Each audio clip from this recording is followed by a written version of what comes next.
കേരളത്തിലെ ഏറ്റവും വലിയ ഇഗ്നോ സപ്പോർട്ട് പ്ലാറ്റ്ഫോമായ ലേൺവൈസ് അവതരിപ്പിക്കുന്ന ഇഗ്നോ ഫോക്കസ് 6.0. ലേൺവൈസിന്റെ അക്കാഡമിക്സ് ആൻഡ് റിസർച്ച് ടീം നേതൃത്വം നൽകുന്ന IGNOU previous year question paper ultimate analysis 6.0യിലൂടെ ഇഗ്നോ ഡിഗ്രി PG പ്രോഗ്രാമുകളുടെ പ്രീവിയസ് ഇയർ ക്വസ്റ്റ്യൻ പേപ്പേഴ്സ് എയും അതുപോലെ തന്നെ മെഷീൻ ലേണിംഗ് അൽഗോരിതംസും യൂസ് ചെയ്തുകൊണ്ട് ഡീറ്റെയിൽ അനാലിസിസ് നടത്തി നിങ്ങളുടെ മുന്നിലേക്ക് എത്തിക്കുന്നു. ഇഗ്നോ ഫോക്കസിന്റെ ഭാഗമായിട്ടുള്ള മുൻകാല ചോദ്യ പേപ്പറുകളുടെ ഡീറ്റെയിൽഡ് അനാലിസിസും പ്രിഡിക്റ്റീവ് ക്വസ്റ്റ്യൻ പേപ്പേഴ്സിന്റെ മോഡൽ ആൻസേഴ്സും അടങ്ങിയിട്ടുള്ള PDF ഫയലുകൾ ലേൺവൈസ് ആപ്പിൽ അതാത് കോഴ്സുകളിൽ ലഭ്യമാണ്. ലേൺവൈസിലെ പ്രോഗ്രാമുകളെ കുറിച്ച് കൂടുതൽ അറിയാൻ എത്രയും പെട്ടെന്ന് വീഡിയോയുടെ ഡിസ്ക്രിപ്ഷൻ ബോക്സ് സന്ദർശിക്കുക. അവിടെ കാണുന്ന നമ്പറിൽ നിങ്ങൾക്ക് വാട്സ്ആപ്പ് വഴിയോ കോൾ വഴിയോ ബന്ധപ്പെടാവുന്നതാണ്. നമ്പർ 7592939616 എന്നതാണ്. സോ പരീക്ഷ എഴുതാൻ പോകുന്ന എല്ലാ ലേണേഴ്സിനും ജൂൺ 2026 അപ്പിയർ ചെയ്യുന്ന എല്ലാ ലേണേഴ്സിനും എന്റെ ഭാഗത്തുനിന്നും ലേൺവൈസിന്റെ ഭാഗത്തുനിന്നും എല്ലാവിധ ആശംസകളും. ഹായ്, ഇന്നത്തെ സെഷനിൽ നമ്മൾ നോക്കാൻ പോകുന്നത് ഇഗ്നോ ഫോക്കസ് 6.0 ഭാഗമാണ്. PCSE 134 ബികോം ജിക്കും ബികോം എഫിനും കോമൺ ആയിട്ട് വരുന്ന പേപ്പറാണ് ബിസിനസ് മാത്തമാറ്റിക്സ് ആൻഡ് സ്റ്റാറ്റിസ്റ്റിക്സ്. അതിന്റെ previous year question paper analysis ആണ് നമ്മൾ ലേൺവൈസ് കണ്ടക്ട് ചെയ്യുന്ന PVP അനാലിസിസിന്റെ ഭാഗമായ സെഷനാണ് നമ്മൾ ഇന്ന് അനലൈസ് ചെയ്യാൻ പോകുന്നത്. നമുക്ക് നിലവിലെ അവൈലബിൾ ആയിട്ടുള്ള പ്രീവിയസ് ഇയർ ക്വസ്റ്റ്യൻ പേപ്പറിന്റെ ബേസിലുള്ള എക്സാം ഓറിയന്റഡ് ആയിട്ട് നിങ്ങൾ പ്രിപ്പയർ ചെയ്യേണ്ട കുറച്ച് കാര്യങ്ങളും ഫോർമാറ്റും എല്ലാ കാര്യങ്ങളും ഡിസ്ക്രൈബ് ചെയ്തിരുന്ന സെഷനാണ്. ഡീറ്റെയിൽ ആയിട്ട് നമുക്ക് നോക്കാം. മെയിൻ ആയിട്ട് നമ്മുടെ BCSE 134 ബിസിനസ് മാത്തമാറ്റിക്സ് ആൻഡ് സ്റ്റാറ്റിസ്റ്റിക്സിന്റെ ഒരു കീ പ്രിപ്പറേഷൻ ആണ് മെയിനായിട്ട് നമ്മുടെ ഈ ഒരു അൾട്ടിമേറ്റ് അനാലിസിസിൽ നമ്മൾ എയിം ചെയ്യുന്നത്. അതായത് നമ്മളുടെ ഈ ടേമിന്റെ എക്സാമിന് നമ്മൾ എത്രത്തോളം ബെസ്റ്റ് ആയിട്ട് അറ്റൻഡ് ചെയ്യാൻ പറ്റുമോ ആ രീതിയിൽ നമുക്ക് പ്രിപ്പയർ ചെയ്യാനുള്ളൊരു ഹെൽപ്ഫുൾ സെഷൻ ആണിത്. അതിനകത്ത് മെയിനായിട്ട് നമ്മൾ എടുത്തിരിക്കുന്നത് December 2021 തൊട്ട് December 2025 വരെ നിലവിൽ അവൈലബിൾ ആയിട്ടുള്ള എല്ലാ ക്വസ്റ്റ്യൻ പേപ്പേഴ്സും അനലൈസ് ചെയ്ത് ഒരു ഡീറ്റെയിൽഡ് അനാലിസിസ് ആയിരിക്കും. അതായത് നമ്മുടെ സ്റ്റഡി മെറ്റീരിയൽസ്, നമ്മുടെ ഇത്രത്തോളമുള്ള ക്വസ്റ്റ്യൻ പേപ്പേഴ്സ്, ഇതെല്ലാം വെച്ചിട്ടുള്ളൊരു ഡീറ്റെയിൽഡ് അനാലിസിസ് ആണ് നമ്മൾ ഈ ഒരു സെഷനകത്ത് ചെയ്തിരിക്കുന്നത്. നമ്മളുടെ ക്വസ്റ്റ്യൻ പേപ്പറിന്റെ അസൈൻമെന്റ് ക്വസ്റ്റ്യൻസിന്റെ ഒക്കെ ആണെങ്കിൽ ഈ ഡീറ്റെയിൽസ് ഒക്കെ ഇതിനകത്ത് വരുന്നുണ്ടെങ്കിൽ കുഴപ്പമൊന്നുമില്ലാതെ നിങ്ങൾക്ക് എല്ലാം കൂടെ കൺസിഡർ ചെയ്തിട്ടാണ് നമ്മൾ ഈ ഒരു അനാലിസിസ് പ്രിപ്പയർ ചെയ്തിരിക്കുന്നത്. അത് എനിക്ക് എക്സാമിന് ഏറ്റവും ഹെൽപ്ഫുൾ ആവുന്ന ഒരു സെഷൻ ആകും എന്ന് വിശ്വസിക്കുന്നു. നമുക്ക് ഇതിനകത്ത് നമ്മൾ ഹൈ യീൽഡ് സിലബസ് മാപ്പ് നോക്കുന്നുണ്ട്. അതായത് എക്സാം പാറ്റേൺസും ഏറ്റവും ഹൈ യീൽഡ് ആയിട്ട് വരുന്ന ടോപ്പിക്കുകൾ, സിലബസുകൾ, അല്ലെങ്കിൽ ഹൈ പ്രോബബിലിറ്റി ഉള്ള ക്വസ്റ്റ്യൻസ്, പിന്നെ അതുപോലെ തന്നെ നിങ്ങൾക്ക് പ്രാക്ടീസ് ചെയ്യാനുള്ള 2 ഫുൾ പ്രൊഡക്റ്റീവ് ക്വസ്റ്റ്യൻ സെറ്റുകൾ, ആൻസർ റൈറ്റിംഗ് ടൂൾ കിറ്റ്, ഇങ്ങനെ എല്ലാവിധ ഹെൽപ്ഫുൾ ആയിട്ടുള്ള കാര്യങ്ങളും നമ്മൾ ഈ ഒരു സെഷനിൽ ഡിസ്കസ് ചെയ്യുന്നതായിരിക്കും. അപ്പം നമുക്ക് ഫസ്റ്റിൽ തന്നെ എങ്ങനെ നമുക്ക് ഈ ഒരു സ്റ്റഡീസിനെ അല്ലെങ്കിൽ ഹൗ ടു യൂസ് ദിസ് എന്ന രീതിയിൽ നമുക്ക് ഒന്ന് അനലൈസ് ചെയ്ത് നോക്കാം. മെയിനായിട്ട് നമുക്ക് 3 പാർട്ട് വൈസ് ആണ് വരുന്നത്. പാർട്ട് 1 എന്ന് പറയുന്നത് ലാസ്റ്റ് മൈൽ സ്പ്രിന്റ്, അതായത് നമ്മളുടെ ഈ എക്സാമിന്റെ തൊട്ട് അടുത്തുള്ള ദിവസങ്ങൾ, അതായത് നമ്മുടെ മുന്നിൽ എത്രത്തോളം ദിവസം മുന്നിലുണ്ടോ അതിനെ ഡിപ്പെൻഡ് ചെയ്തായിരിക്കും നമ്മൾ ഇത് പറയുന്നത്. ഇപ്പൊ ഏറ്റവും അടുത്ത ദിവസം, ഇപ്പൊ നെക്സ്റ്റ് ഡേ അല്ലെങ്കിൽ ഒരു വിത്തിൻ 5 days നമ്മളുടെ എക്സാം ആണെങ്കിൽ നമ്മൾ എന്ത് ചെയ്യുക, നമ്മൾ ഏറ്റവും ഇമ്പോർട്ടന്റ് ആയിട്ടുള്ള കുറച്ച് ടോപ്പിക്സ് കാണുമല്ലോ, റിപ്പീറ്റഡ് ആയിട്ടും അല്ലെങ്കിൽ ഒരു നമുക്ക് വളരെ ഇമ്പോർട്ടന്റ് ആണ്, ഇതിൽ നിന്ന് വരും എന്ന് ഉറപ്പുള്ള കുറച്ച് ടോപ്പിക്സും കാര്യങ്ങളും, അതായത് ഹൈ യീൽഡ് ടോപ്പിക്സിനെ നമ്മൾ കൂടുതലായിട്ട് ഫോക്കസ് ചെയ്യും, അല്ലെങ്കിൽ അതെല്ലാം മെയിൻലി ഫോക്കസ് ചെയ്ത് പഠിക്കാൻ ശ്രദ്ധിക്കാം. അതൊരിക്കലും വിട്ടുപോകാതിരിക്കാൻ നല്ലവണ്ണം ശ്രദ്ധിക്കുക. അങ്ങനത്തെ കുറച്ച് യൂണിറ്റ്സ് ആണ് അവിടെ കൊടുത്തിരിക്കുന്നത്. Unit 1 matrix, 5 functions, 7 differentiation, then 10 interest, 13 unit 13 central tendency, unit 16 regression, 17 index numbers, last 1 unit 18 time series. ഇത് ഇത്തരത്തിൽ നമ്മൾ ഹൈലി ഫോക്കസ് ചെയ്യേണ്ടതുണ്ട്. അപ്പം ഈ കാര്യങ്ങൾ ഇമ്പോർട്ടന്റ് ആയിട്ടുള്ള പോർഷൻസ് ആണ് ഈ ഒരു യൂണിറ്റ്സിൽ വരുന്നത്. അത് മസ്റ്റ് ആയിട്ട് കവർ ചെയ്യാൻ ഈ ലാസ്റ്റ് ദിവസങ്ങളിൽ പ്രത്യേകം ശ്രദ്ധിക്കുക. ഇനി അതല്ല, നമുക്ക് കുറച്ചുകൂടി ദിവസങ്ങൾ നമ്മുടെ മുന്നിലുണ്ട് എങ്കിൽ നമുക്ക് എന്ത് ചെയ്യാം, നമുക്കൊരു ആഴ്ച ഒരു പാർട്ട് ടൈം മാത്തമാറ്റിക്സും ഇതൊക്കെ ഒന്ന് ഇച്ചിരി കൂടെ ഡീറ്റെയിൽഡ് ആയിട്ട് പഠിക്കാം അല്ലെ. അപ്പം വെറുതെ ഇമ്പോർട്ടന്റ് ടോപ്പിക്സുകൾ മാത്രം നോക്കാതെ ഇച്ചിരി യൂണിറ്റ് വൈസ് ഒക്കെ കാര്യങ്ങൾ ഒരു സ്ലോലി നോക്കി നമുക്ക് എന്ത് ചെയ്യാം, കൂടുതൽ സ്കോർ ചെയ്യാനുള്ള വഴികൾ നോക്കാൻ പറ്റും. ഇനി അതല്ല, നമ്മുടെ മുന്നിൽ കുറച്ച് മാസങ്ങൾ അല്ലെങ്കിൽ ആദ്യം തൊട്ടേ നമുക്ക് പഠിച്ചെടുക്കാനുള്ള കുറച്ച് ഗ്യാപ്പുള്ള ദിവസങ്ങളാണെങ്കിൽ നമുക്ക് എന്ത് ചെയ്യാം, ഒരു ഡീറ്റെയിൽഡ് സ്റ്റഡി, അതായത് നമ്മുടെ SLM നമ്മുടെ ഡീറ്റെയിൽഡ് ആയിട്ടുള്ള നോട്ട്സും കാര്യങ്ങളും എല്ലാം നോക്കി നമുക്ക് വേർഡ് ബൈ വേർഡ് നമുക്ക് പഠിച്ചു തന്നെ മുന്നോട്ട് പോകാനുള്ള സമയം അങ്ങനെയുള്ള ദിവസങ്ങളിൽ അല്ലെങ്കിൽ ഈ ഒരു സെഷൻസിൽ നമുക്ക് കിട്ടാറുണ്ട് പാർട്സ് 3 എടുക്കുന്ന സമയത്ത്. അപ്പം അത് നമ്മൾ കൂടുതലും അങ്ങനെ ടൈം ഉള്ള സമയത്താണ് ചൂസ് ചെയ്യുന്നത്. അങ്ങനെ വന്നു കഴിഞ്ഞാൽ നമുക്കൊരു 70+ മാർക്ക് അറ്റൈൻ ചെയ്യാൻ വേണ്ടി ആ ഒരു സ്റ്റഡീസ് നമ്മളെ ഹെൽപ്ഫുൾ ചെയ്യുന്നതായിരിക്കും. അത് ഡിപ്പെൻഡ് ചെയ്യുന്നത്. നമുക്ക് ഇപ്പം നിലവിൽ ചെയ്യാൻ പറ്റുന്നതെന്ന് വെച്ച് കഴിഞ്ഞാൽ ഇപ്പൊ ജൂൺ എക്സാമിനോട് അടുത്ത് നിൽക്കുമ്പോൾ നിങ്ങൾക്ക് അധിക ദിവസമില്ല എക്സാമിന്. അപ്പൊ നിങ്ങൾക്ക് ചെയ്യാൻ പറ്റുന്നതെന്ന് വെച്ച് കഴിഞ്ഞാൽ പാർട്ട് 1 സെലക്ട് ചെയ്യുന്നതാണ് ഏറ്റവും ബെസ്റ്റ്. അതായത് ഇമ്പോർട്ടന്റ് പോർഷൻസിൽ കൂടുതൽ ഫോക്കസ് ചെയ്ത് വരുന്നതാണ്. അപ്പൊ നമ്മളുടെ ഈ ഒരു BCSE 134 സംബന്ധിച്ചുള്ള എക്സാം പാറ്റേൺസും അല്ലെങ്കിൽ ക്വസ്റ്റ്യൻ പേപ്പർ സ്ട്രക്ചറും എന്താണെന്ന് നോക്കുന്നത്. മെയിനായിട്ട് ബാക്കി ക്വസ്റ്റ്യൻസിനെ കാണുന്ന പോലെ തന്നെ 100 മാർക്സിന് ഔട്ട് ഓഫ് 100 എന്ന രീതിയിലാണ് ക്വസ്റ്റ്യൻസ് വരുന്നത്. 3 ഇയേഴ്സിന്റെ ക്വസ്റ്റ്യൻ ആണ്. യൂഷ്വലി നമുക്ക് ഒരു 9 ക്വസ്റ്റ്യൻസ് ചോദിക്കും. അതിനകത്ത് ആൻസർ 5 എന്ന രീതിയിൽ ഓപ്ഷൻ ആയിരിക്കും വരുന്നത്. 20 മാർക്കിന്റെ വെച്ചിട്ടാണ് ക്വസ്റ്റ്യൻസ് വരുന്നത്. ഇത് ഇത്രയും ജനറൽ ആയിട്ടുള്ള ഇൻസ്ട്രക്ഷൻ ഉണ്ട്. അത് അത്രയും ശ്രദ്ധിക്കുക. ഇത് നോർമലി ഇങ്ങനത്തെ ടൈപ്പ് തന്നെയാണ് നമുക്ക് ക്വസ്റ്റ്യൻസ് കണ്ടുവരുന്നത്. സ്ട്രിക്ട്ലി പേപ്പർ എന്താകും, നമുക്ക് രണ്ടായിട്ട് സ്പ്ലിറ്റ് ചെയ്തിരിക്കും. പാർട്ട് എയും പാർട്ട് ബിയും. പാർട്ട് എ എന്ന് പറയുന്നത് ബിസിനസ് മാത്തമാറ്റിക്സും പാർട്ട് ബി എന്ന് പറയുന്ന പോർഷനിൽ ബിസിനസ് സ്റ്റാറ്റിസ്റ്റിക്സിന്റെ ക്വസ്റ്റ്യൻസും ആയിരിക്കും ചോദിക്കുന്നത്. അതായത് യൂണിറ്റ് 1 തൊട്ട് 11 വരെ ബിസിനസ് മാത്തമാറ്റിക്സും യൂണിറ്റ് 12 തൊട്ട് 18 വരെ സ്റ്റാറ്റിസ്റ്റിക്സിന്റെ പോർഷനുമാണ് വരുന്നത്. അതിലെ ക്വസ്റ്റ്യൻ നമ്പർ 1 സാധാരണ കമ്പൽസറി ആയിട്ട് വരുന്നതെന്ന് വെച്ച് കഴിഞ്ഞാൽ ഓൾമോസ്റ്റ് മെട്രിക്സോ അല്ലെങ്കിൽ അതിന് ഫംഗ്ഷൻസ്, ഇൻട്രസ്റ്റ്, ഷോർട്ട് ആൻസേഴ്സ് അങ്ങനത്തെ കാര്യങ്ങളാണ് കൂടുതലും ചോദിച്ചു കാണാറുള്ളത്. അപ്പം ആ രീതിയിൽ തന്നെ ഇപ്രാവശ്യം നമുക്ക് എക്സ്പെക്ട് ചെയ്യാം. അതാണ് സാധാരണ കണ്ടുവരുന്നൊരു അവരുടെ ഒരു ശൈലി എന്ന് പറയുന്നത്, യൂണിവേഴ്സിറ്റിയുടെ ഒരു ശൈലി കണ്ടിട്ടുള്ളത്.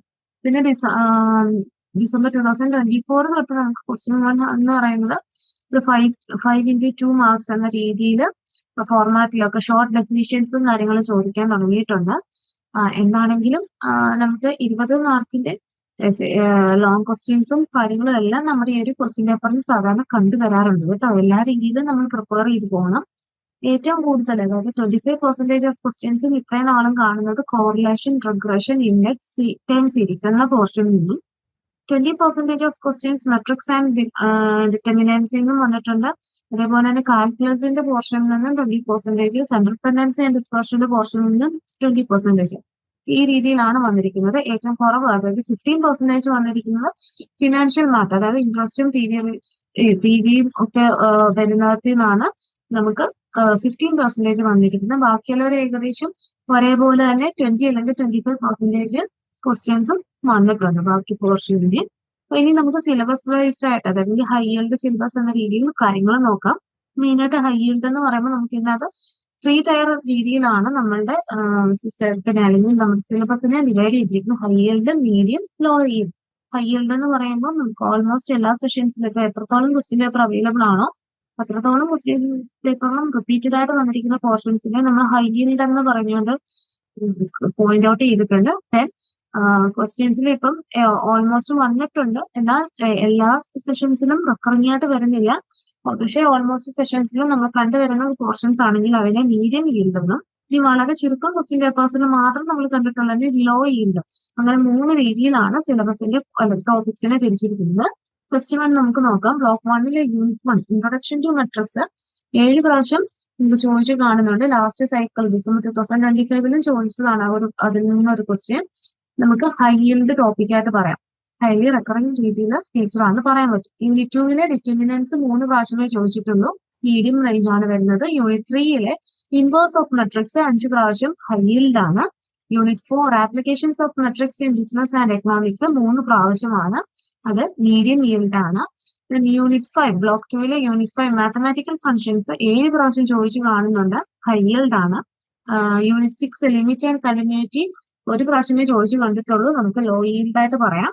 യൂണിറ്റ് 7 കൺസെപ്റ്റ് ഓഫ് ഡിഫറൻസിയേഷൻ 6 പ്രാവശ്യം ചോദിച്ചു കാണുന്നുണ്ട്. ഹൈ yield ടോപ്പിക് ആണ്. Unit 8 maximum and minimum of functions 5 പ്രാവശ്യം ചോദിച്ചു കാണുന്നുണ്ട്. ഹൈ yield ടോപ്പിക് ആണ്. യൂണിറ്റ് 9 ആപ്ലിക്കേഷൻസ് ഓഫ് ഡെറിവേറ്റീവ്സ് 5 പ്രാവശ്യം ചോദിച്ചു കാണുന്നുണ്ട്. ഹൈ yield ടോപ്പിക് ആണ്. Then block 3 unit 10 interest of rates 7 പ്രാവശ്യം ചോദിച്ചു കാണുന്നുണ്ട്. ഹൈ yield ആണ്. 2025 ജൂണിലും ചോദിച്ച പോർഷൻ ആണ്. Then unit 11 compounding and discounting 3 പ്രാവശ്യം ചോദിച്ചിട്ടുണ്ട്.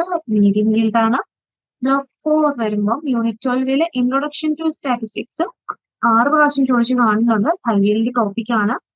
Unit 13 measures of central tendency 8 പ്രാവശ്യം ഹൈ yield ടോപ്പിക് ആണ്. യൂണിറ്റ് 14 മെഷേഴ്സ് ഓഫ് ഡിസ്പെർഷൻ 7 പ്രാവശ്യം ചോദിച്ചു കാണുന്നു, ഹൈയുടെ ടോപ്പിക് ആണ്. Then unit 15 simple linear correlation 4 പ്രാവശ്യം ചോദിച്ചു കാണുന്നു, മീഡിയം റേഞ്ച് ആണ്. Then unit 16 simple linear regression 8 പ്രാവശ്യം ചോദിച്ചു കാണുന്നത് ഹൈയുടെ ടോപ്പിക് ആണ്. ദെൻ യൂണിറ്റ് 17 ഇൻഡെക്സ് നമ്പേഴ്സ് 8 പ്രാവശ്യം ചോദിച്ചു കാണുന്നത് ഹൈയുടെ ടോപ്പിക് ആണ്. യൂണിറ്റ് 18 ടൈം സീരീസ് അനാലിസിസ് 8 പ്രാവശ്യം ചോദിച്ചു കാണുന്നു, ഹൈയുടെ ടോപ്പിക് ആണ്. ഇത് ഇത്രയുമാണ് നമ്മൾ സിലബസ് ബേസ്ഡ് ആയിട്ട് വരുമ്പോൾ നമുക്ക് ഹൈയിൽ റെക്കറിങ് അല്ലെങ്കിൽ മീഡിയം ലോ എന്ന രീതിയിൽ തിരിക്കാൻ പറ്റുന്നത്. ഇതിൽ നിന്ന് ഏറ്റവും കൂടുതൽ ചോദിച്ചിട്ടുള്ള ടോപ്പ് 5 മോസ്റ്റ് റിപ്പീറ്റഡ് പോർഷൻസ് ഏതാണെന്ന് ചോദിച്ചു കഴിഞ്ഞാൽ മെയിൻ ആയിട്ട് ചോദിച്ചു കാണുന്നത് റിഗ്രഷൻ ഇക്വേഷൻസും കോഎഫിഷ്യന്റും അതേപോലെ തന്നെ ഇൻഡെക്സ് നമ്പേഴ്സ്, അതായത് ടൈപ്സ്, ടെസ്റ്റ്, കൺസ്ട്രക്ഷൻസ്, ഇതാണ് ഏറ്റവും കൂടുതൽ ചോദിച്ചു കാണത്തുള്ള രണ്ടെണ്ണം. ദെൻ അതുപോലെ തന്നെ ബാക്കി ചോദിച്ചിട്ടുള്ളതാണ് കോമ്പൗണ്ട് ഇൻട്രസ്റ്റ് അല്ലെങ്കിൽ എഫക്റ്റീവ് റേറ്റും ടൈം സീരീസ് ട്രെൻഡും ഡിഫറൻസിയേഷന്റെ പോർഷനും. ഇങ്ങനെ 5 ടോപ്പിക്കുകളാണ് മോസ്റ്റ് റിപ്പീറ്റഡ് ടോപ്പിക്കായിട്ട് പറയാൻ പറ്റുന്നത്. റിഗ്രഷന്റെ പോർഷൻ, ഇൻഡെക്സ് നമ്പേഴ്സ്, കോമ്പൗണ്ട് ഇൻട്രസ്റ്റിന്റെ ഭാഗം, ടൈം സീരീസ്, ഡിഫറൻസിയേഷൻ, ഇങ്ങനെ ഇത്രയുമാണ് വരുന്നത്. ഇനി നമുക്കൊരു ഗോൾഡൻ ക്വസ്റ്റ്യൻ ബാങ്ക് നോക്കാം. Golden question bank high probability questions വെച്ചിട്ടുള്ള ഒരു സെഷൻ ആണ്. അതിനകത്ത് first topic time series analysis നോക്കിക്കഴിഞ്ഞാൽ ടൈം സീരീസിൽ നിന്ന് നമുക്ക് 2 ക്വസ്റ്റ്യൻസ് അവൈലബിൾ ആണ്. അതിലെ രണ്ടും മോസ്റ്റ് റിപ്പീറ്റഡ് ആണ്. First one, fit a straight line trend by the method of least squares and estimate the trend value for future years. Second one, define time series and explain its 4 components. That means secular trend, seasonal, cyclical, irregular, with examples. Also discuss additive versus multiplicative models. Then next topic വരുന്ന introduction to metrics ആണ്. ഇത്ര ഒരു question ആണ് available, അത് most repeated ആണ് താനും. Define matrix, discuss the different types of matrix with examples, row, column, square, rectangular, diagonal, scalar, identity, null, transpose എന്ന രീതി. ദെൻ ഡിറ്റർമിനൻസിന്റെ ടോപ്പിക്കിൽ നിന്ന് ഒരു ക്വസ്റ്റ്യൻ ആണ്. Explain the properties of determinants with example and solve a 2x2 system by Cramer's rule. Inverse of മെട്രിക്സിന്റെ പോർഷനിൽ നിന്ന് ഒരു ക്വസ്റ്റ്യൻ ആണ് വരുന്നത്. Solve a system of linear equations using matrix inverse method. Example, x plus y plus z is equal to 7, x minus z is equal to 3, 2x plus 3y plus z is equal to 11. അത് നമുക്ക് solve ചെയ്യാനുള്ളൊരു problem ആണ് ചോദിച്ചിരിക്കുന്നത്. Next topic വരുന്നത് application of matrix in business and economics ആണ്. ഇതിൽ നിന്ന് ഒരു ക്വസ്റ്റ്യൻ ആണ് വരുന്നത്. Explain input output analysis with the help of an example. Example ചോദിച്ചിരിക്കുന്നിടത്തൊക്കെ എക്സാമ്പിൾ തന്നെ കൊടുത്ത് സ്പെസിഫൈ ചെയ്യാൻ മെയിൻ ആയിട്ട് ശ്രദ്ധിക്കുക. മാത്തമാറ്റിക്കൽ ഫംഗ്ഷന്റെ പോർഷനിൽ നിന്ന് ഒരു ക്വസ്റ്റ്യൻ ആണ്, അത് മോസ്റ്റ് റിപ്പീറ്റഡ് ആണ്. Explain inverse and composite functions with examples. Construct demand, cost and profit functions used in business. Then concept of differentiation ഒരു ക്വസ്റ്റ്യൻ ആണ്, അത് മോസ്റ്റ് റിപ്പീറ്റഡ് ആണ്. Find dy by dx for any code. നമുക്കൊരു കുറച്ച് options വന്നിട്ടുണ്ട്. അതിൽ നിന്ന് ഏതെങ്കിലും 4 എണ്ണത്തിന്റെ dy by dx കണ്ടുപിടിക്കാം. ഫസ്റ്റ് വന്നിരിക്കുന്നത് y is equal to x square plus 3x plus 4 into 2x square minus 8x. Second വന്നിരിക്കുന്നത് x square plus 2y square is equal to 2xy. Third വന്നിരിക്കുന്നത് y is equal to x inverse x. Then fourth വന്നിരിക്കുന്നത് y is equal to log u, u is equal to x square plus 5. Then next വന്നിരിക്കുന്നത് fifth one വന്നിരിക്കുന്നത് y is equal to 1 plus e raised to x into 1 minus e raised to into minus x. Then വന്നിരിക്കുന്ന maximum and minimum of functions ആണ്. അതിൽ നിന്ന് ഒരു question ആണ് ചോദിച്ചിട്ടുള്ള കാണാൻ പറ്റുന്നത്. Find all the points of local maximum and minimum of f of x is equal to 2x raised to 3 minus 21x raised to 2 plus 36x minus 20 using the first derivative rule and verify using the second derivative test. Then applications of derivatives ൽ നിന്ന് ഒരു question ആണ് വരുന്നത്. given fixed cost is equal to 9 lakh, variable cost 300 per unit, selling price 750 per unit. Find the cost of revenue functions, break-even point and profit at Q is equal to 1000. Then interest rates in the portion in the question and the most repeated ആണ്. Find the compound interest on 8,000 for 5 years or 6% per annum compounded. semi-annually and monthly, then compare against simple interest. Then compound ഇൻട്രസ്റ്റിന്റെ കണ്ടുപിടിക്കണം, എന്നിട്ട് simple ഇൻട്രസ്റ്റുമായിട്ട് compare ചെയ്യുകയും വേണം. ഇത് ഇത്രയുമാണ് നമ്മുടെ golden question bank എന്ന് പറയുന്നത്. ഇതിന്റെ എല്ലാം ആൻസേഴ്സ്, അതായത് ബ്ലൂ പ്രിന്റ്സ് നിങ്ങളുടെ ആപ്പിൽ അവൈലബിൾ ആണ്. ലേൺവിസിന്റെ സ്റ്റുഡൻസ് ആണെങ്കിൽ നിങ്ങളുടെ ആപ്പിൽ സ്റ്റോറിൽ ഈ ഒരു ഡോക്യുമെന്റിനകത്ത് ഇതിന്റെ ബ്ലൂ പ്രിന്റ്, ആൻസേഴ്സിന്റെ ബ്ലൂ പ്രിന്റും അവൈലബിൾ ആണ്. അത് വെച്ചിട്ട് ക്രോസ് ചെക്ക് ചെയ്ത് പഠിക്കും കേട്ടോ. വീട്ടിലിരുന്ന് ഡിഗ്രി PG പഠിക്കാം. ഇന്ത്യയിലെ ഏറ്റവും മികച്ച ഇഗ്നോ സപ്പോർട്ട് പ്ലാറ്റ്ഫോമായ ലേൺവൈസിന്റെ സഹായത്തോടെ രാജ്യത്തെ ഏറ്റവും മികച്ച ഡിസ്റ്റൻസ് എഡ്യൂക്കേഷൻ യൂണിവേഴ്സിറ്റിയായ ഇഗ്നോയിൽ നിന്നും ഡിഗ്രി അല്ലെങ്കിൽ PG നേടാം. കൂടുതൽ വിവരങ്ങൾക്കായി എത്രയും പെട്ടെന്ന് സ്ക്രീനിൽ കാണുന്ന നമ്പറിൽ വാട്സ്ആപ്പ് വഴിയോ കോൾ വഴിയോ ബന്ധപ്പെടുക.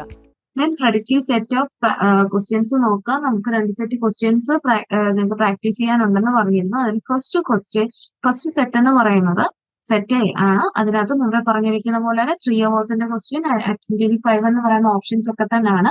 നിങ്ങൾ എക്സാമിന്റെ സമയത്ത് ഇതുപോലെ ഇൻസ്ട്രക്ഷൻസ് കറക്റ്റ് ആയിട്ട് നോക്കിയിട്ട് തന്നെ കഴിവതും അറ്റൻഡ് ചെയ്യാൻ നോക്കുക കേട്ടോ. അപ്പൊ ഫസ്റ്റ് ക്വസ്റ്റ്യൻ നോക്കാം. ക്വസ്റ്റ്യൻ നമ്പർ 1 കമ്പൽസറി ആണ് എന്ന് പ്രത്യേകം പറയുന്നുണ്ട്. അങ്ങനെ ഇൻസ്ട്രക്ഷൻ ഉണ്ടെങ്കിൽ അത് ആൻസർ എനി എന്ന് പറയുന്ന രീതിയിൽ ചിന്തിക്കാതെ ആ കമ്പൽസറി ക്വസ്റ്റ്യൻ അങ്ങനെ തന്നെ എഴുതാൻ ശ്രദ്ധിക്കുക കേട്ടോ. ഡേ പാർട്ട് വരുന്ന define the following with 1 example each. 2 marks ഇന്ന് വെച്ചിട്ടാണ് വരുന്നത്. നോക്കുക, 2 into 5 എന്ന രീതിയിൽ 10 മാർക്ക് എന്തായിരിക്കും വരുന്നത്.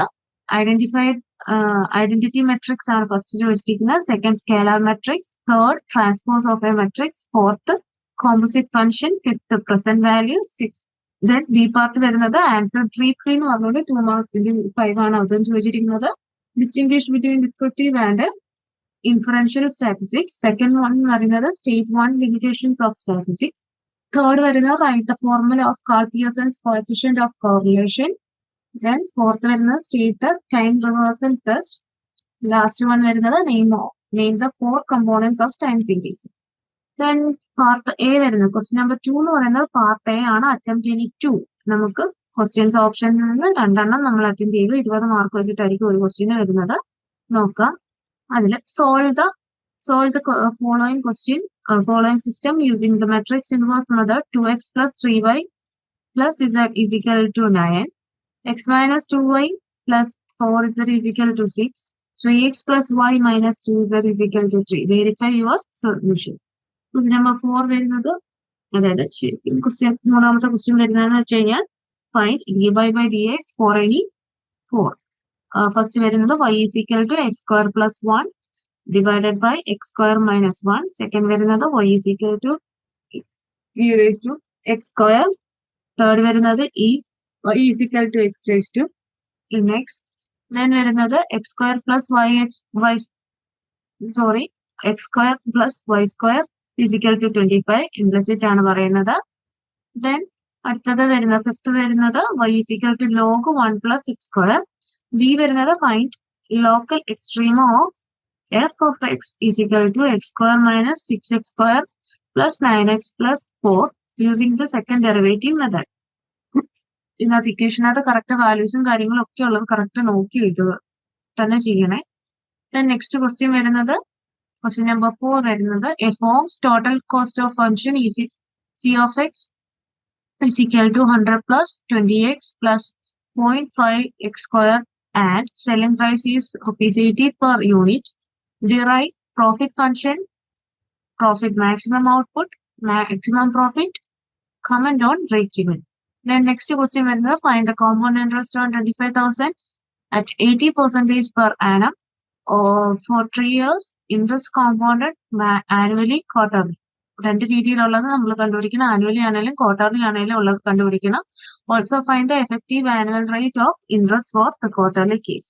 നെക്സ്റ്റ് വരുന്നത് പാർട്ട് ബി ആണ്. പാർട്ട് ബിയിലും അറ്റംപ്റ്റ് N2, അതായത് ഫസ്റ്റ് ക്വസ്റ്റ്യൻ കമ്പൽസറിയും ബാക്കി 2 പാർട്ടിൽ നിന്നും N2 എന്ന രീതിയിൽ അങ്ങനെ ടോട്ടൽ 5 ക്വസ്റ്റ്യൻസ് ആണ് വരുന്നത്. നെക്സ്റ്റ് വരുന്നത് പാർട്ട് ബിയിൽ വരുന്നത് the wages of 10 workers are 110, 115, 120, 118, 122, 116, 125, 119, 121, 140.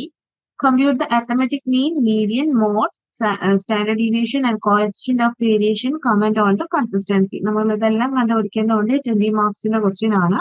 Then വരുന്നത് for the given bivariant data find Carl Pearson's coefficient of correlation, the two regression equation, the estimated value of y when x is equal to 9. Data എന്ന് പറയുന്നത് x into 2, 4, 6, 8, 10 y എന്ന് പറയുന്നത് 5, 9, 14, 17, 22. എക്സിന്റെ value വൈയുടെ value തന്നിട്ടുണ്ട്. ഇത് വെച്ചിട്ട് നമ്മൾ ബാക്കി കാൽക്കുലേഷൻസ് ചെയ്യണം. നെക്സ്റ്റ് ക്വസ്റ്റ്യൻ വരുന്നത് from the following data on 2 commodities for this year 2020 and current year 2025. Calculate last year's Fascius and Fisher's ideal price index and verify the Fisher's index satisfies both the time reversal and factor reversal test. The weight here 0 ആണ് is equal to 20. Q bar 0 is equal to വരുന്നത് 100 ആണ്. അടുത്ത വരുന്നത് period 1 is equal to 28. Q bar 1 is equal to 110. പ്രൈസിന്റെ വരുന്നത് price 13, quantity അത് 18 ആയിരിക്കും. അടുത്ത price 1 ആണെങ്കിൽ 45 quantity field 1 is equal to 90 എന്ന രീതിയിലാണ് ക്വസ്റ്റ്യൻ വന്നിരിക്കുന്നത്. അത് കറക്റ്റ് ടേബിൾ ഒക്കെ തിരിച്ച് തന്നെ കാൽക്കുലേറ്റ് ചെയ്ത് നോക്കുക കേട്ടോ. നെക്സ്റ്റ് ക്വസ്റ്റ്യൻ വരുന്നത് fit a straight line trend by the least squares method to the following annual sales. ലാക്കിലാണ് പറയുന്നത് 2020 40, 2021 45, 2022 52, 2023 55, 2024 60. Estimate sales for the 2026. 2026 sales നമ്മൾ എസ്റ്റിമേറ്റ് ചെയ്യുക. അപ്പം 9 ക്വസ്റ്റ്യൻ ഉണ്ട്. 9 ക്വസ്റ്റ്യനിൽ നിന്ന് നമ്മൾ ആൻസർ 85 എന്ന രീതിയിൽ ആണ് സാധാരണ ഓപ്ഷൻ വരുന്നതെന്ന് പറഞ്ഞു. അപ്പൊ ഇതിനകത്ത് എന്താണ് ഫസ്റ്റ് ക്വസ്റ്റ്യൻ കമ്പൽസറിയും ബാക്കി 2 പാർട്ടിൽ നിന്ന് 2 വെച്ച് നമ്മൾ അറിയാവുന്നതും സെലക്ട് ചെയ്തിരിക്കും. ദെൻ സെറ്റ് ബിയിൽ വരുന്നതെന്ന് വെച്ച് കഴിഞ്ഞാൽ സെയിം രീതി തന്നെയാണ്. ഫസ്റ്റ് വൺ കമ്പൽസറി ആണ് വരുന്നത്. Define with 1 example each. Diagonal matrix, orthogonal matrix, inverse matrix, demand function, nominal rate of interest 10 മാർക്കിനാണ് വരുന്നത്. അടുത്ത പിന്നെ വരുന്നത് ബി പാർട്ടിൽ വരുന്ന define briefly, dispersion, geometric mean, regression coefficient, consumer price index, secular trend. ഇത് ഇത്രയുമാണ് അതിനകത്ത് വരുന്നത്. ദെൻ പാർട്ട് ബിയിൽ വരും. പാർട്ട് എയിൽ വരുന്നതും മുമ്പ് പറഞ്ഞ പോലെ തന്നെ അറ്റംപ്റ്റിന് 2 ആണ്. അതിൽ ക്വസ്റ്റ്യൻ നമ്പർ 2 വരുന്നത് solve by Cramer's rule. X plus 2y plus 3z is equal to 40, 3x plus y plus 2z is equal to 30, 2x plus 3y plus z is equal to 11. Next question വരുന്നത് explain input output analysis with a 2-sector example.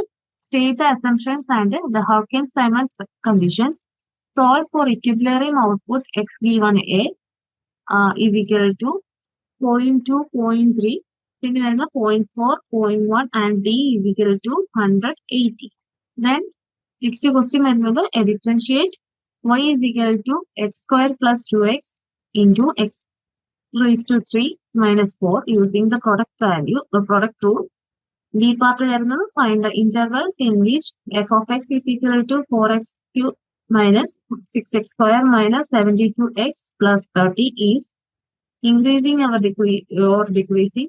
D part വരുന്നത് find the local maximum or minimum of f of x is equal to x raised to 4 minus 8x square plus 60. Next question വരുന്നത് compare simple interest and compound interest on 20,000 at 10% for 4 years. Find the effective rate equivalent to a nominal 12% compounded monthly. C വരുന്നത് explain present value and equation of value. Then part ബിയിലും ഇതേപോലെ തന്നെ അറ്റംപ്റ്റിന് 2 ആണ് വരുന്നത്.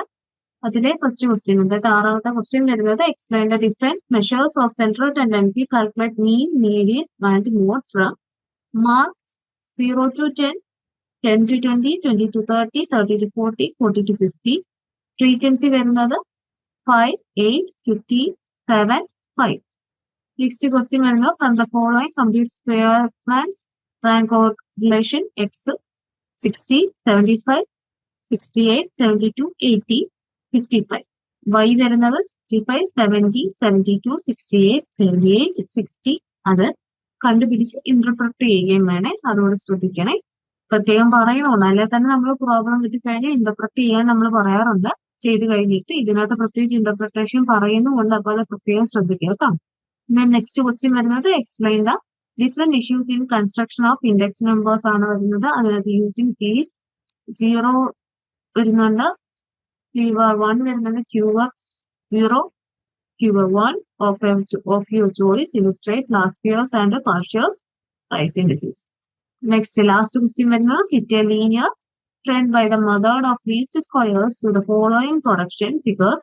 1000 യൂണിറ്റ്സിലാണ് പറയുന്നത്. 2019 18, 2020 21, 2021 23, 2022 27, 2023 16. Estimate production for 2025. ഇത് ഇത്രയുമാണ് നമ്മുടെ ക്വസ്റ്റ്യൻസിന്റെ ഒരു പ്രാക്ടീസ് സെറ്റ് വരുന്നത്. ഇനി ആൻസർ റൈറ്റിംഗ് ടൂൾ കിറ്റ് നോക്കാം. നമ്മൾ മെയിൻ ആയിട്ട് ചെയ്യേണ്ടത് എങ്ങനെയാണ് നിങ്ങൾക്ക് ഓൾമോസ്റ്റ് അറിയാവുന്നതായിരിക്കും. 20 മാർക്സിന്റെ ക്വസ്റ്റ്യൻ വരുമ്പോൾ നമ്മൾ ഏകദേശം ഒരു 500 to 600 വേർഡ്സിലാണ് ആൻസേഴ്സ് എഴുതേണ്ടി വരിക. മെയിൻ ആയിട്ട് നമ്മൾ എഴുതുന്ന സമയത്ത് ഒരു ഇൻട്രോയോ ഒക്കെ കൊടുത്ത്, അതായത് 2 to 3 സെന്റൻസിൽ നമ്മൾ ഇൻട്രൊഡക്ഷൻ പോലെ ക്വസ്റ്റ്യന്റെ സ്റ്റാർട്ടിംഗ് ഒക്കെ ഒന്ന് കൊടുത്തിട്ട് ദെൻ മെയിൻ പാർട്ട് അത് എന്താണെന്നുള്ള എന്താ ചോദിച്ചിരിക്കുന്നതെന്ന് വെച്ച് കഴിഞ്ഞാൽ അത് പോയിന്റുകളും എക്സ്പ്ലനേഷനും കൊടുത്ത് കറക്റ്റ് ടോപ്പിക്ക് എഴുതുക. ദെൻ ലാസ്റ്റിൽ ഇന്നത് കൊണ്ട് ഇന്നത് എന്ന രീതിയിലുള്ള ജസ്റ്റ് ഒരു 2 to 3 സെന്റൻസിൽ നമ്മളൊന്ന് കൺക്ലൂഡ് ചെയ്യുക. കൺക്ലൂഡ് ചെയ്ത് അത് നീറ്റ് ആയിട്ട് പ്രസന്റ് ചെയ്യാൻ ശ്രദ്ധിക്കുക. അപ്പൊ 20 മാർക്സിന്റെ ആണ് ഇത് 500 to 600 പറയുന്നത്. അപ്പൊ അതനുസരിച്ച് 10 മാർക്സും 5 മാർക്സും വരുമ്പോൾ നമുക്ക് ഡിവൈഡ് ചെയ്യാം.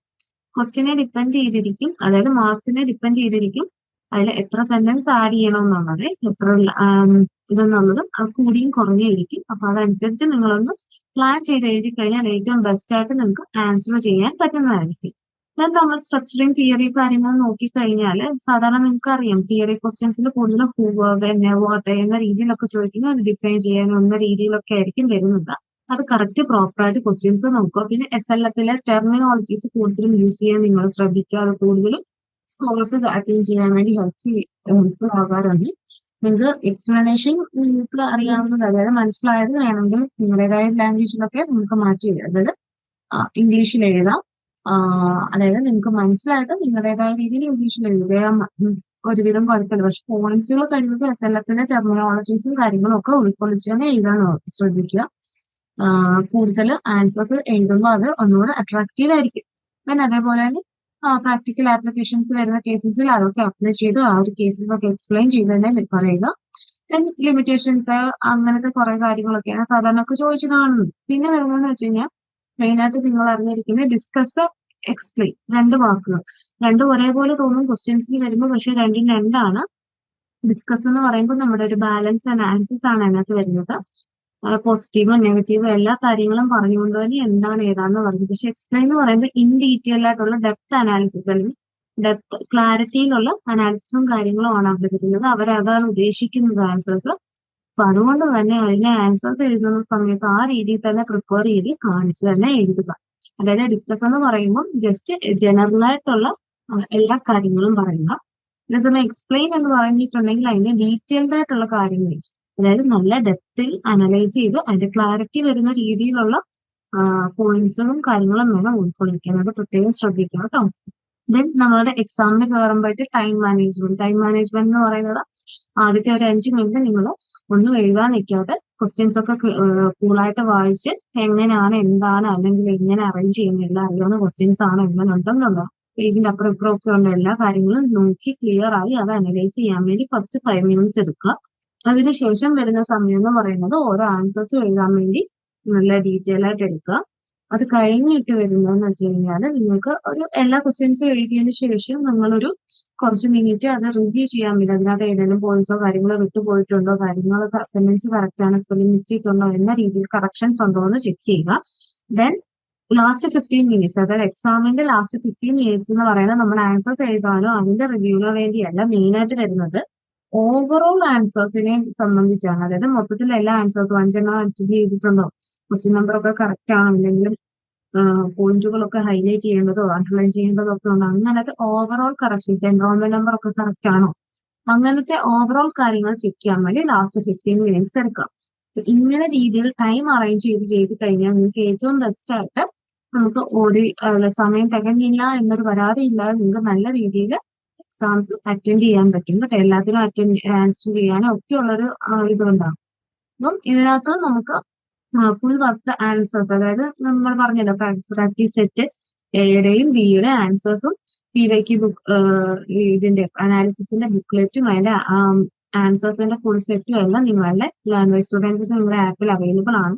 അപ്പൊ അതിനകത്ത് നിന്ന് കിട്ടുന്നത് അറിയാം. നിങ്ങളുടെ ഇതിന്റെ മൊത്തം ആൻസർ ബ്ലൂ പ്രിന്റ്സും കാര്യങ്ങളും ആൻസേഴ്സും എല്ലാം നിങ്ങൾക്ക് നിങ്ങളുടെ ആപ്പിൽ അവൈലബിൾ ആയിരിക്കും. ഹൈ പ്രോബിലിറ്റി ക്വസ്റ്റ്യൻ ബാങ്കും അതിന്റെ ലേറ്റസ്റ്റ് സെഷൻസും എല്ലാം നിങ്ങൾക്ക് അവിടെ അവൈലബിൾ ആണ്. അതുപോലെ തന്നെ നിങ്ങളുടെ മെന്റൽ സപ്പോർട്ടും നിങ്ങളുടെ കൂടെ ഉണ്ടാവുക. ഡൗട്ട് എക്സാമിനുള്ള നിങ്ങളുടെ ഡൗട്ടോ കാര്യങ്ങളോ ഉണ്ടെങ്കിൽ നിങ്ങൾക്കൊരു സപ്പോർട്ടിന്, നിങ്ങൾക്കൊരു ഡൗട്ട് ക്ലിയറൻസിനും എല്ലാം അവരുടെ സപ്പോർട്ട് കൂടെ കാണും. അങ്ങനെ എന്താണ് ഇതിനകത്തോട്ട് അല്ലെങ്കിൽ ലാംഗ്വേജിന്റെ എക്കോസിസ്റ്റത്തിലോട്ട് നിങ്ങൾക്ക് എന്തെങ്കിലും ഇതിന്റെ ഉള്ളിൽ അല്ലെങ്കിൽ ലാംഗ്വേജ് സ്റ്റുഡന്റ് ആകാൻ ആഗ്രഹിക്കുന്നവരുണ്ടെങ്കിൽ നിങ്ങൾക്ക് അതിന്റെ ബാക്കി ഡീറ്റെയിൽസും കാര്യങ്ങളും എല്ലാം കൊടുത്തിട്ടുണ്ട്. അതനുസരിച്ച് ആ നമ്പറും കണക്ട് ചെയ്ത് കഴിഞ്ഞാൽ നിങ്ങൾക്ക് അതിന്റെ ബാക്കി ഡീറ്റെയിൽസ് ലഭിക്കുന്നതായിരിക്കും.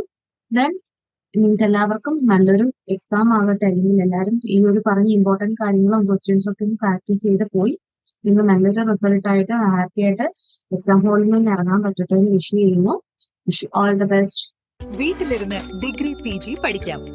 ഇന്ത്യയിലെ ഏറ്റവും മികച്ച ഇഗ്നോ സപ്പോർട്ട് പ്ലാറ്റ്ഫോമായ ലേൺവൈസിന്റെ സഹായത്തോടെ രാജ്യത്തെ ഏറ്റവും മികച്ച ഡിസ്റ്റൻസ് എഡ്യൂക്കേഷൻ യൂണിവേഴ്സിറ്റിയായ ഇഗ്നോയിൽ നിന്നും ഡിഗ്രി അല്ലെങ്കിൽ PG നേടാം. കൂടുതൽ വിവരങ്ങൾക്കായി എത്രയും പെട്ടെന്ന് സ്ക്രീനിൽ കാണുന്ന നമ്പറിൽ വാട്സാപ്പ് വഴിയോ കോൾ വഴിയോ ബന്ധപ്പെടുക.